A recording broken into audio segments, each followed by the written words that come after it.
हर हर महादेव दोस्तों, सावन का पावन महीना आने वाला है और ऐसे शुभ समय में अगर बिना पूरे भारत की यात्रा किए आपको एक ही स्थान पर लगभग सभी प्रमुख ज्योतिर्लिंगों के दर्शन हो जाएं तो इससे बड़ा सौभाग्य और क्या हो सकता है।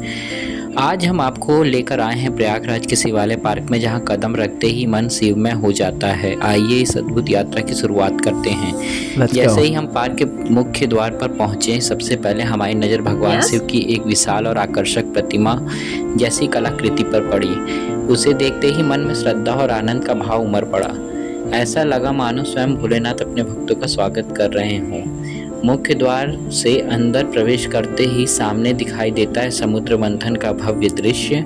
देवताओं और असुरों द्वारा समुद्र मंथन की यह सुंदर प्रस्तुति इतनी जीवंत लगती है कि कुछ पलों के लिए हम उसे देखते ही रहते हैं। लेकिन इस पार्क की सबसे अनोखी बात अब भी बाकी है। पूरा शिवालय पार्क भारत के मानचित्र के आकार में बनाया गया है। जिस राज्य में वास्तविक ज्योतिर्लिंग स्थित है उसी के अनुरूप इस पार्क में उस मंदिर का स्थापना की गई है। यह कल्पना निर्माण वास्तव में अद्भुत है। इसी बीच अमृत उत्साह के साथ पुल की ओर बढ़ गया। पुल के नीचे चारों ओर बनाई गई सुंदर जलधारा, हरियाली और आकर्षक सजावट इस जगह की खूबसूरती को कई गुना बढ़ा देते हैं। यहाँ का शांत वातावरण मन को सुकून देता है। तो चलिए अब शुरू करते हैं कि करके सभी पवित्र शिवालयों के दर्शन करने। सबसे पहले हम पहुंचे केदारनाथ ज्योतिर्लिंग दर्शन करने। उत्तराखंड में स्थित इस दिव्य धाम की प्रतिकृति को बहुत सुंदर ढंग से बनाया गया है। इसके बाद हमने दर्शन के श्री महाकालेश्वर ज्योतिर्लिंग के, जो मध्य प्रदेश के उज्जैन में स्थित है। मंदिर के पास लगी सूचना बोर्ड पर इसके इतिहास और विशेषताओं की जानकारी भी दी गई है। इससे दर्शन के साथ ज्ञान भी मिलता है। अब हम पहुंचे ओमकारेश्वर ज्योतिर्लिंग के पास। इसकी कलाकृति बेहद आकर्षक लगी। इसके बाद आए काशी विश्वनाथ जी के दर्शन करने के लिए। वाराणसी की आध्यात्मिक झलक भी यहाँ महसूस होती है। इन मंदिरों को धातु से तैयार किया गया है और हर छोटी बड़ी बारीकी पर विशेष ध्यान गया है। पूरे पार्क की रेलिंग पर बने त्रिशूल के चिन्ह इस स्थान की आध्यात्मिकता को और गहरा बना देता है। सबसे अच्छी बात यह है कि जिस समय हम यहाँ आए थे बिल्कुल भी भीड़ नहीं थी, इसलिए हमने आराम से मंदिर के दर्शन किए और हर पल को महसूस किया। और अब हम पहुंचे बैजनाथ ज्योतिर्लिंग के दर्शन करने, जो झारखंड में स्थित है। सावन के महीने में यहाँ कांवड़ियों की सबसे अधिक श्रद्धा देखने को मिलती है। इसके बाद हमने दर्शन किए गृष्णेश्वर ज्योतिर्लिंग के, भीमाशंकर, त्र्यंबकेश्वर, नागेश्वर, सोमनाथ और मल्लिकार्जुन स्वामी के। हर मंदिर की अपनी अलग पहचान, अलग वास्तुकला और अलग आध्यात्मिक ऊर्जा महसूस होती है। ऐसा लग रहा था जैसे सचमुच भारत के अलग अलग राज्यों की यात्रा कर रहे हों। आगे बढ़ते हुए हमें ब्रह्मा जी की सुंदर प्रतिमा भी दिखाई दी, जिसने इस स्थान की भव्यता को और बढ़ा दिया। इतने सारे शिवालयों के दर्शन करके हमारा मन अत्यंत प्रसन्न हुआ और यहाँ की हरियाली और प्रतिकृतियाँ बहुत सुंदर बनी हुई हैं। जैसा लग रहा था कि हम सच में साक्षात वहाँ के दर्शन कर रहे हों। प्रयागराज में ऐसा नज़ारा देखकर मन प्रसन्न हो गया। और ये देखिए, हम लोग कैलाश मंदिर पर पहुँचे, जो कि संभाजी महाराष्ट्र के पास है। और यहाँ की भी प्रतिकृति कितनी अच्छी बनाई गई है। प्रतिकृति के रूप में यहाँ पर शिवलिंग नहीं विराजमान की गई है। यहाँ लोग आके देख सकते हैं कि एक आइडिया मिल जाएगा कि किस प्रकार की मंदिरें हैं और ज्योतिर्लिंग हैं हमारे भारत में, जो कि काफ़ी अद्भुत लगता है। बहुत अच्छे से इसको तैयार किया गया है और हम लोग का सौभाग्य है कि हम प्रयागराज में रहते हैं, जो यहाँ पर आकर दर्शन कर पा रहे हैं।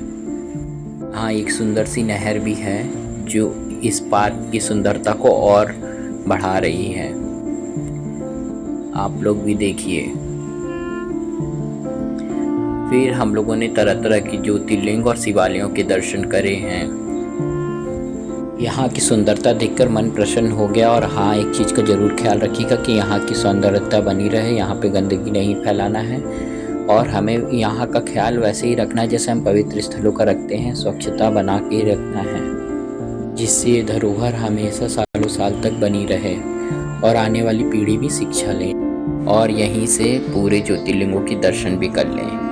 और ये ब्रह्मदेव की वही प्रतिमा है जिसकी हमने पीछे चर्चा की थी। हमने यहाँ आकर कुछ समय बिताया।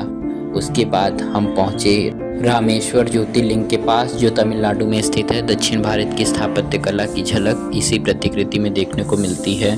बहुत अद्भुत तरीके से बनाया गया है। ये है सोर टेम्पल और इसकी भी प्रतिकृति बहुत अच्छी से बनाया गया है। इसको बनाते समय यहाँ पर जो भी कलाकार थे, बारीकियों का काफ़ी अच्छा ध्यान रखा गया है। और शाम के समय यहाँ लाइटिंग भी जलती है, जो कि बहुत खूबसूरत लगती है। आप अपने अनुसार सुबह या शाम, जिस समय आपको फ्री समय हो, आप आके घूम सकते हैं और इस अद्भुत पार्क में अच्छे अच्छे दृश्य देख सकते हैं और शिवालयों के दर्शन भी कर सकते हैं। यहाँ की ग्रीनरी आपका मन मोह लेगी। और फिर इसके बाद नागेश्वर ज्योतिर्लिंग जो द्वारिका गुजरात में स्थित है, और फिर सोमनाथ महादेव के दर्शन हमने किए। सोमनाथ मंदिर की प्रतिकृति भी देखने लायक है और तरह तरह के शिवालय यहाँ पर उनकी प्रतिकृति के अनुसार बनाने की कोशिश की गई है।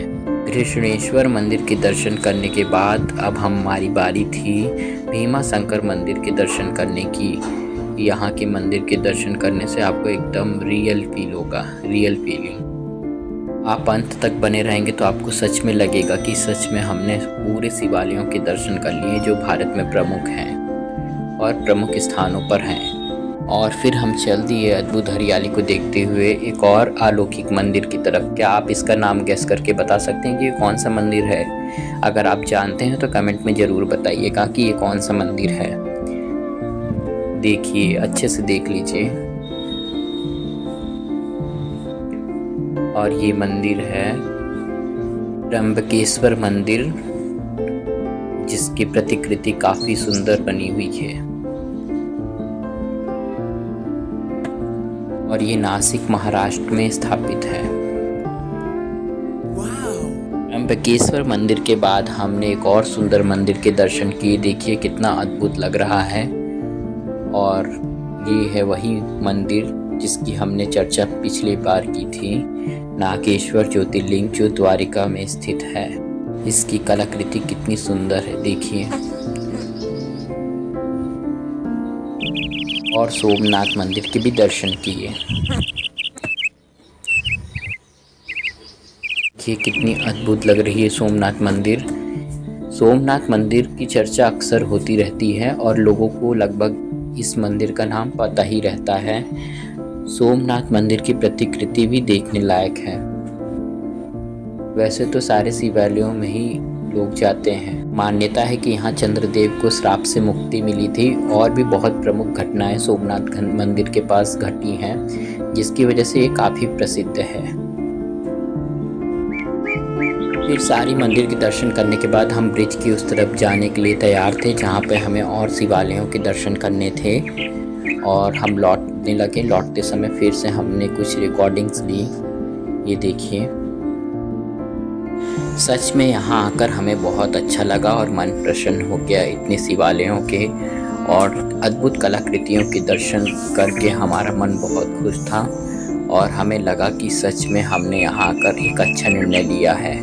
और सावन शुरू होने से पहले शिवालयों के दर्शन हो जाएं तो कितना अच्छा होता है।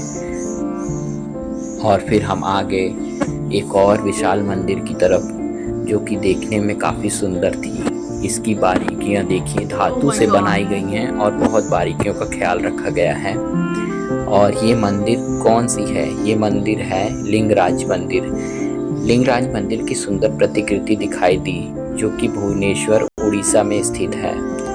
और ये उड़ीसा की प्रसिद्ध मंदिर शैली की याद दिलाती है। देखिए कितना अद्भुत है।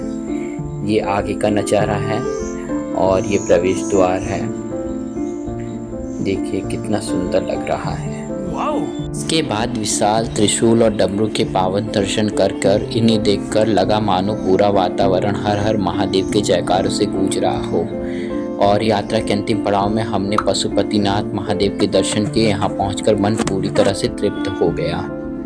यात्रा लगभग समाप्त हो चुकी थी और हमने सभी शिवालयों के दर्शन करने के बाद वापस नंदी महाराज के पास पहुंच गए। वहां मोटर बोट की व्यवस्था दिखाई दी, हालांकि उस समय वह संचालित नहीं हो रही थी।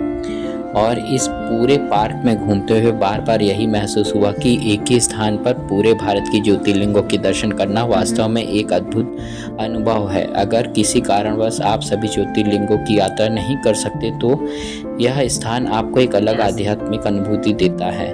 अगर आप सावन के महीने में प्रयागराज आएँ तो इस जगह को अपनी यात्रा में जरूर शामिल करें। यहाँ की शांति, सुंदरता, स्वच्छता और धार्मिक वातावरण आपको अवश्य पसंद आएगा। यहाँ का पता है शिवालय पार्क, त्रिवेणी पुष्प परिसर, संगम क्षेत्र के निकट, प्रयागराज, उत्तर प्रदेश। दोस्तों, अगर आपको हमारे यह दर्शन यात्रा ब्लॉग पसंद आए तो वीडियो को लाइक करें और अपने परिवार दोस्तों के साथ शेयर करें। ऐसे ही धार्मिक यात्रा और प्रयागराज से जुड़े शानदार वीडियो को देखने के लिए हमारे चैनल मिस्टर कृष्णा ब्लॉग को सब्सक्राइब करना ना भूलें। हर हर महादेव। Thanks for watching.